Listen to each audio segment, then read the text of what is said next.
A subscriber stopped by my video to chastise me for my conversational use of generic profanity.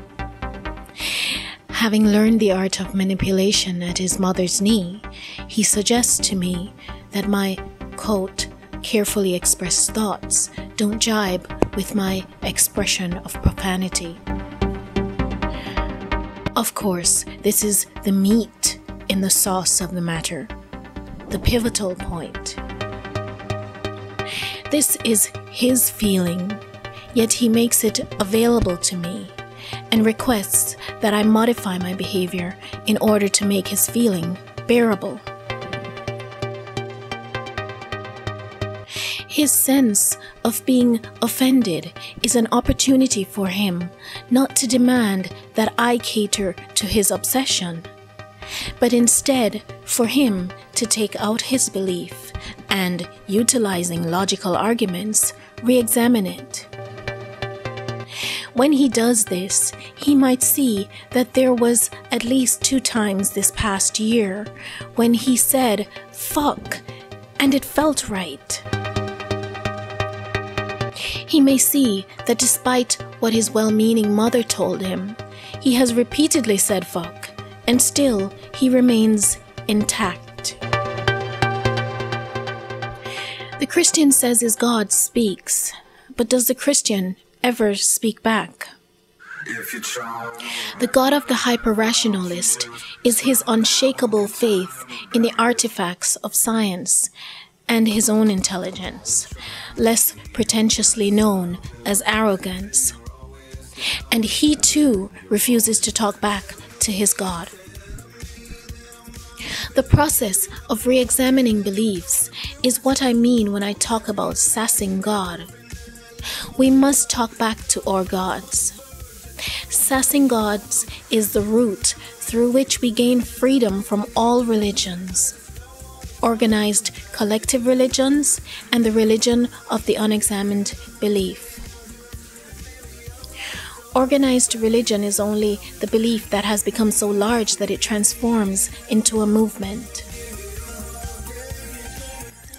Our beliefs are passed on to us, mostly by our parents. Then they are internalized and used for or against the self. Whenever the belief is not true, it becomes unbearable, and it makes our life unbearable.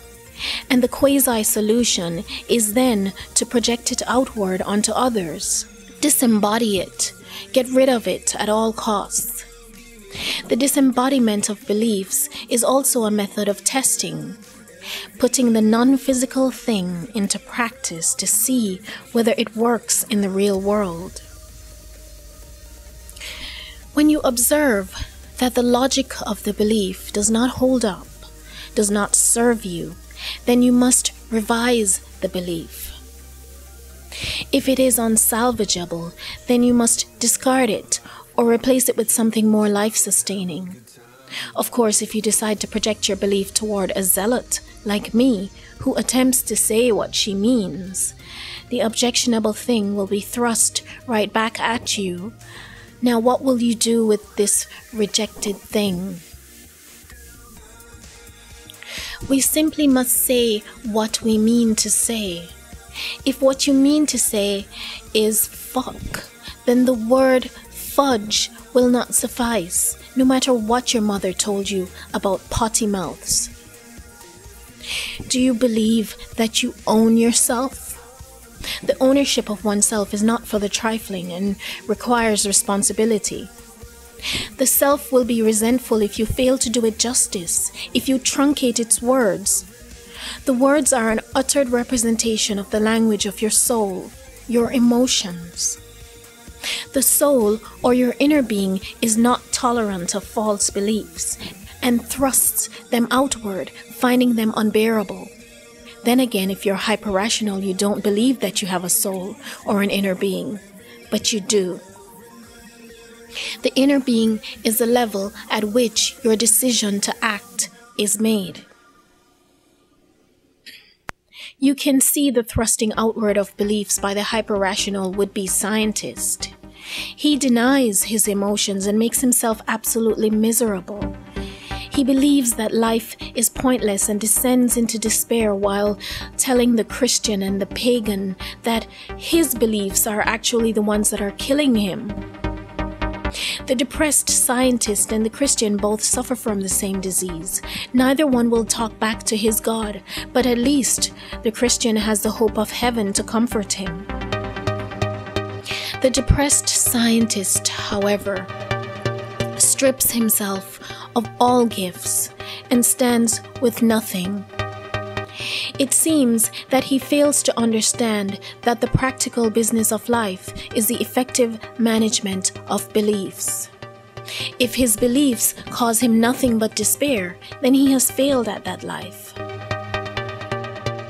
The diagnosis is the same. The cure is the same.